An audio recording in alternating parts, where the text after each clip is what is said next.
Live. Okay, we're good. All right. Welcome to my office. Just gonna share this real quick on the dealio. One sec.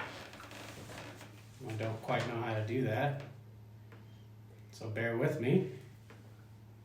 I might just end up not doing it because I don't know how to do it. Okay, welcome everybody. I'm doing this instead of my weekly blog. I'm actually doing this Facebook Live and also on Instagram. Thanks for joining. Today I just want to chat kind of briefly. This should only be about 10-15 minutes long, so then you can go back to watching Game of Thrones or something, so don't worry about that. It won't take up too much. But what I do want to talk about real quick is how what we're seeing every day, or not seeing, quite frankly, in quarantine, is going to impact kind of real estate, and on a first-hand account in my specific business and what we're doing, buying real estate, flipping real estate, and wholesaling. So in our local economy here in Reno, if you're not from around here, the casinos and tourism account for about 20% of our workforce. So that's 1 in 5 people right now don't have a job. They're either laid off, not getting paid, or maybe they have 2 weeks pay on top of what they have, but they're still laid off for quite a while. And who really knows if the governor is going to reopen the economy? I think it's around April 16th, give or take, is what he's kind of saying, is when he plans on reopening it. So what I do want to talk about, though, is, okay, so we have all this going on and all these articles coming out about the economy and what it means for real estate. Unemployment is one of the key ways people measure the economy. And once unemployment reaches, just like I wrote in that other article, are we in a recession, and kind of things that I look for, unemployment spiked like 1,000% from what it was last week. So with 20% of the workforce unemployed, we have a dilemma, right? April 1st is coming. Rent's due. Mortgage payments are due.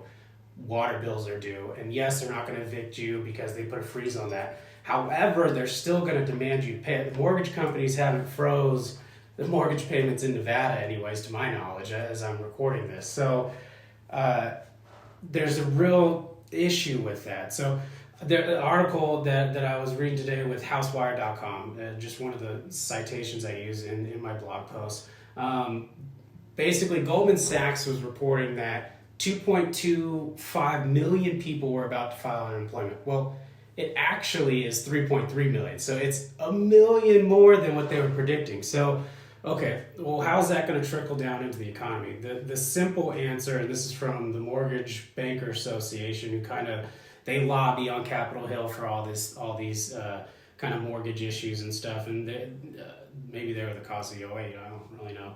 I take that back. This is live. It's hard to do these things live. So what's kind of what they're predicting, and realtors are interesting because they're counteracting this. They're saying, don't worry, it's going to bounce back. Like all of a sudden people are going to go back to work and the economy's going to be okay again. I don't buy that. I don't buy that whatsoever. And the reason being, not a lot of people have these emergency funds to actually continue paying rent and mortgages into the next few months. Especially if this does last longer. The president is saying he wants to have the economy open by Easter. A lot of pundits and economists are saying that's just crazy to think that it would actually be open by Easter, which is only, I think, a few weeks from now. So if in fact it's not going to be open by then, not a lot of people living paycheck to paycheck have an emergency fund to continue paying rent and utility bills for the next few months. Okay. So then you see a lot of people saying, well, just freeze rents. Okay, evictions are already frozen. Okay, we freeze rents. The problem is the mom and pop landlords. Most landlords, and I don't know why people seem to not understand this, most landlords only own 1 to 3 properties kind of total. So they either bought a home in 1985, that was their first home, they had a couple kids there, then they paid off the mortgage 20 years later, they got a new mortgage, bought another house, refied it to buy another house, now they own a total of 3 houses, they live in one, rent out the other 2. Okay, mortgage payments are still due. So if the renter feels that they don't have to pay it, that mom and pop maybe cash flowing $300 to $400 a month, give or take, if they're in a good range, they're not going to have enough money to continue paying that for the long term. So what a lot of these folks are saying is they're the ones that are going to start defaulting on the loans, or at least working with the banks to kind of keep them afloat while this is going on. So I personally feel we're going to see not so much a crisis, but a lot more foreclosures than we see now. And a lot more folks thinking they need to sell their properties rather than hold on to them. I kind of think this market that we've had going for so long, it's in a weird place, and I do see it going down. I think as a real estate investor right now, my business right now is essentially frozen. I have no leads coming in. I have marketing dollars going out, but no leads actually coming in. So what's that mean? I think people are sitting there wondering what they're going to do and how they're going to do it. A lot of folks at home just kind of frozen in time. And I think that's what a lot of businesses and small businesses are. That's where they're at right now, is they're kind of frozen in time. So for real estate investors, though, specifically, I see the next month being kind of critical. Congress is passing their stimulus bill, yes, and they're going to basically send everybody checks. There's, I think, 300 billion maybe. I don't know. These numbers are so large, who knows what they actually mean. I think it's billion, but maybe it's trillion. No, it's a $2 trillion plan. I actually know what I'm talking about. It's $300 billion to small businesses that they're going to give in loans that are very low interest. Some of the loans are actually forgivable as long as you use that money to pay employees and payroll and everything like that. They're going to actually give it as a tax credit. That's kind of what I'm understanding. It hasn't quite passed the House yet. Bureaucracy. So I think over the next 30 to 60 days is going to be critical for that. How does that roll out? How do people get checks? Do they get enough money to pay their bills? Do they go back to work? I know there's a lot of folks, especially down in Las Vegas, that got laid off that straight up got told, you guys aren't coming back.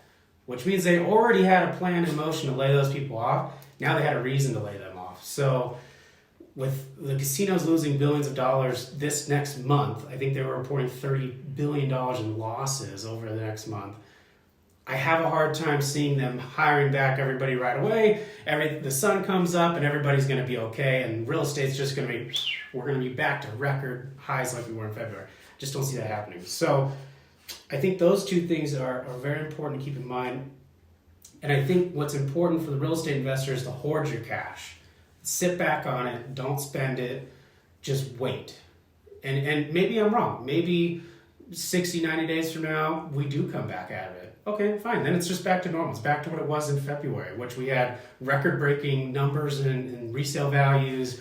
Days on market we were already seeing the spring buying season coming in February, kind of coming out of this winter slump. So maybe I'm wrong and it does go back to that, but I have a hard time thinking that's going to happen. I think hoarding cash in Q3, it's going to be time to buy rentals. It's going to be, your price points are going to be low enough that 10% return on cash, meaning the purchase price and the rent. So if I can rent a property, because I'm not that great at math, if I can rent a property for $1,000 a month times 12, that's $12,000 a year. No, 1,000 times, yes it is, $12,000 a year.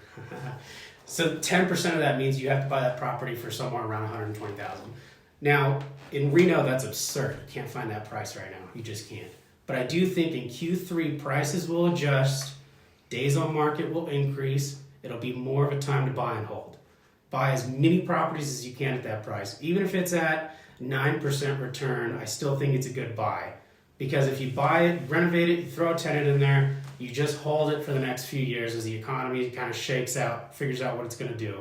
And then when you go to sell it, you'll have all that equity built up. So that's kind of what we're doing. I don't know if there's any questions. I can't see this thing. Leanna told me to share it so then I could see it, refresh the page. I did. I don't know what I'm doing. It is what it is. So anyways, that's kind of what we're doing. So in quarantine, I play a lot of video games. I watch a lot of Game of Thrones. I'm on season 5 now. And that's kind of what I've been doing. Because it's at a standstill, there's no leads coming in. I'm working old leads. But anyways, if you have any real estate questions, I'm going to put this into a blog. So that way you can, for those that don't like watching videos because maybe people are around, you don't want the sound on, totally get that. It'll be put in a blog post so you can read it and digest it a little different way. Thank you so much for everybody that kind of tuned in and watched it. Make sure you share. Go to the Carson Group, nv.com for more info. I have weekly blog posts that go up there and some awesome content. So appreciate your time. Those are my 2 cents. So thanks.